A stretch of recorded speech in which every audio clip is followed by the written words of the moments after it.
Corona महामारी का दौर जारी है।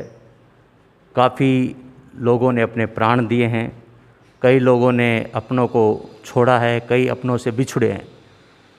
पूरे विश्व में कोरोना से लाखों लोगों ने अपनी जान की कुर्बानी दी है। सरकार, प्रशासन इस जंग से लड़ने के लिए तैयार है, जंग जीतने के लिए तैयार है।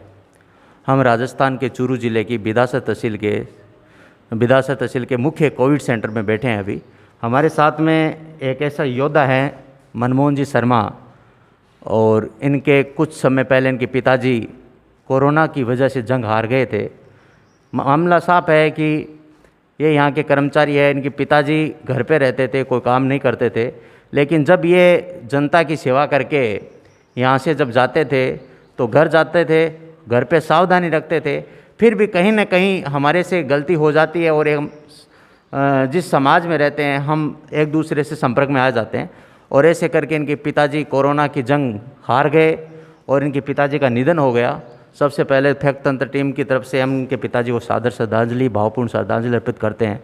मनमोहन जी, बड़ा संघर्ष में दौर चल रहा है और आपने लगभग मेरे हिसाब से 15 साल हो गए आपको ड्यूटी करते हुए, और 15 साल में जो दौर आपने नहीं देखा वो दौर हमें देखने को मिला, और सबसे बड़ी क्षति ये पहुंची कि आपके पिताजी इस महामारी में, मैं तो ये कहूँगा कि हमारी वजह से शिकार हो गए, वरना वो तो घर से बाहर ही नहीं निकलते थे इस महामारी में।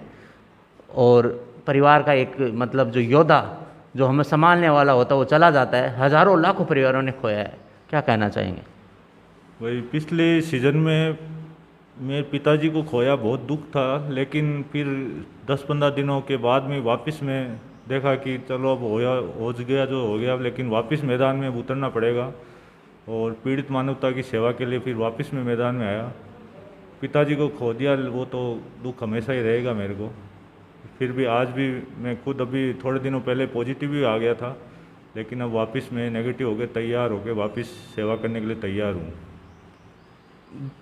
पिताजी को खो दिया, उसके बाद में इन्होंने खुद 2 वैक्सीन लगा रखी है, लेकिन जनता के बीच में रहते हैं, संक्रमण के बीच में रहते हैं, और ये खुद संक्रमित हुए। और खुद ऐसे कार्मिकों को भी मैंने देखा है जो मतलब सभी विभागों में मैंने देखा है कि कोरोना होने के बाद 14 दिन की छुट्टी और उसके बाद में कुछ आराम, लेकिन ये मतलब जांच करवा के नेगेटिव होके तुरंत जनता के बीच में सेवा के लिए आ गए। हम फैक्ट तंत्र टीम से इनके जज्बातों को सलाम करते हैं, प्रणाम करते हैं, ऐसे सच्चे योद्धाओं को कि ये आगे ऐसे बने रहे।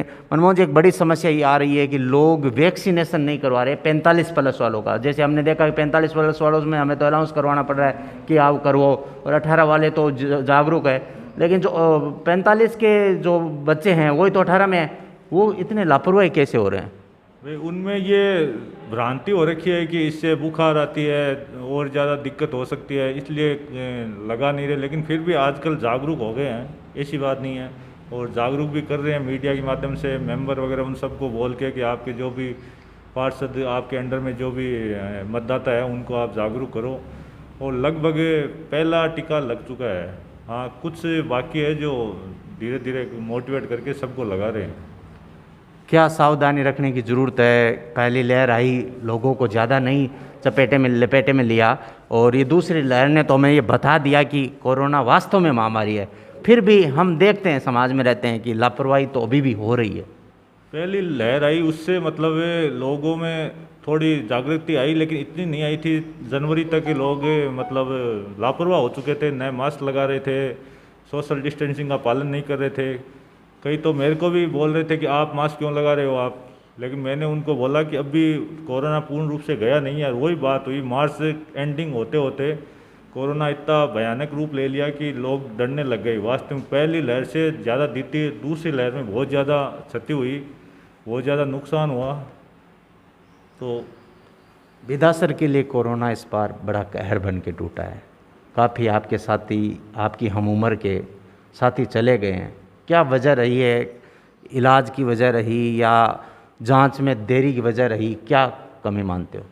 शुरुआत में ये क्या होता है कि वायरस गले और नाक में रहता है, तो लगभग 5 दिन उसी टाइम अगर अपन कोई डोज वगैरह ले ले और सप्लीमेंट, अच्छे सप्लीमेंट ले, गर्म पानी वगैरह फिटकरी डाल के, आयुर्वेदिक नुस्खा भी है उसमें काढ़ा वगैरह ले लिया, तब तो वायरस लंग्स को डैमेज करता नहीं है।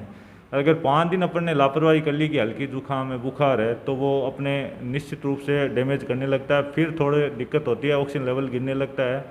बस यही हुई है कि जो युवा है वो देख रहे हैं कि थोड़ी बहुत जुकाम बुखार है, ठीक हो जाएगी अपने आप ही, न तो उन्होंने जांच करवाई, फिर धीरे धीरे 7वें 8वें दिन ज़्यादा दिक्कत हुई, फिर वो भागे जब तक थोड़ी लेट हो चुकी थी। फिर भी कई तो मेडिकल कॉलेज पहुंच के भी रिकवर होके आ गए, लेकिन कईयों ने अपने प्राण भी गंवाए हैं, उनका दुख है मुझे। बिल्कुल इनका सही कहना है।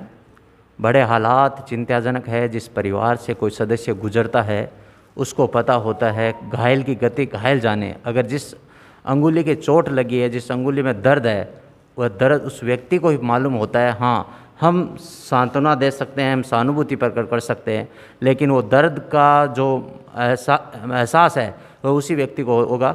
हमारे साथ तेंदेसर आयुर्वेद सेंटर है, तेंदेसर हमारे आयुर्वेद अस्पताल है, उनके जो मुख्य चिकित्सा अधिकारी डॉक्टर यादवेंद्र जी राजपुरोहित हमारे साथ है। वर्तमान समय में जब कोविड आया तब आयुर्वेद, एलोपैथिक और होम्योपैथी जितनी भी पैथी है वो अपने हिसाब से चिकित्सा करने में लगे हैं। अभी ये कोविड सेंटर में इनकी ड्यूटी लगी हुई, हम उनसे बातचीत करेंगे। यादवेंद्र जी सर्वप्रथम तो नमस्कार जी। नमस्कार जी। नमस्कार यादवेंद्र जी, जैसे कोविड के कारण मतलब आयुर्वेद में विश्वास बढ़ा है। हालांकि विश्वास तो आयुर्वेद तो हमारी बहुत पुरानी पद्धति रही है, लेकिन आयुष मंत्रालय ने ये बताया है कि हमें आयुर्वेद की वस्तुओं का सेवन करना चाहिए जिससे हमारी इम्यूनिटी बढ़ेगी। क्या कहना चाहेंगे? सबसे पहले तो आपकी फैक्ट अंदर की टीम को बहुत बहुत धन्यवाद कि आपने हमारे लिए समय निकाला। आयुर्वेद में इसमें जो आयुष मंत्रालय की जो गाइडलाइन है उसके अनुसार इसमें एक तो अपने सनसमनीवटी गिलोय घनवटी वो 2-2 गोली सुबह शाम, आयुष 64 कैप्सूल आते हैं वो 2-2 सुबह शाम, और अश्वगंधा चूर्ण ये सुबह शाम लें तो इससे बहुत फ़ायदा होगा आपको। और सबसे इसमें ज़्यादा ये है कि आप खाने पीने पे ध्यान दें, भूखे पेट न रहें और गर्म पदार्थों का सेवन करें, जैसे अपने राबड़ी वगैरह ये भी लेंगे तो ये भी अच्छा फ़ायदा करेगी इसमें। बिल्कुल इनका कहना है कि हमें आयुर्वेद में जो इन्होंने टैबलेट बताई है उनका भी आप इम्यूनिटी के लिए प्रयोग कर सकते हैं। यादवेंद्र जी, योग भारत का एक बहुत बड़ा भाग रहा है और जिन लोगों ने योग किया है उनकी मृत्यु दर बहुत कम बता रहे हैं। क्या कहना चाहेंगे, योग से हम कैसे इस रोग को मिटा सकते हैं? इसमें ऐसा है जी, मतलब योग के द्वारा अपने श्वसन तंत्र मजबूत होता है, फेफड़े मजबूत होते हैं, तो लंग्स अगर स्ट्रांग है तो उस पर अगर कोविड का अटैक भी हुआ तो उसका इतना इफेक्ट नहीं होगा। इसलिए योग का बहुत ही महत्वपूर्ण योगदान है इसमें। जैसे गिलोय घनवटी के बारे में आपने चर्चा की, और हमारे घरों में जो गिलोय उगाई जाती है उसका क्या उपयोग किया जा सकता है? घरों में जो गिलोय है उसका आप जूस निकाल के अगर सेवन करें तो वो भी बहुत फ़ायदा करेगा, क्योंकि लगभग घरों में मिल जाती है। जूस कैसे निकाला जा सकता है? जैसे बेल है, बेल को आप पीस कर उसका रस निकाल कर उसको काम में ले सकते हैं। उसको गर्म करके या सीधा ही? नहीं, गर्म करने की आवश्यकता नहीं है। अच्छा, इसके अलावा अपने काढ़ा है विशेष उसमें वासलेस में ज्वर काढ़ा, गोजीवादी काढ़ा, ये दोनों राजस्थान सरकार के तत्वावधान में दिए जा रहे हैं।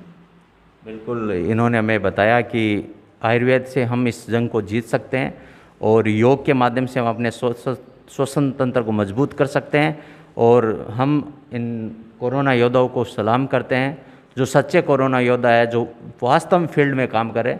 मैं व्यक्तिगत रूप से मनमोहन जी की सेवाओं से बड़ा खुश हूँ और हृदय से इनकी प्रशंसा करता हूँ कि ये वास्तव में 24 आवर्स बिदासर वासियों, बिदासर क्षेत्र के लोगों के लिए दूरभाष पर भी उनका मनोबल बढ़ाने के लिए तैयार रहते हैं।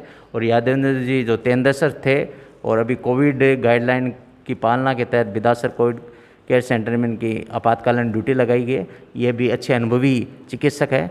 तो मैं आपसे अपील करता हूँ, अपनों का ख्याल रखिए। जय हिंद, जय भारत, जय पर्यावरण। हर प्रकार की अपडेट को सबसे पहले पाने के लिए चैनल को सब्सक्राइब जरूर करें और हाँ, बेल आइकन प्रेस करना ना भूलें।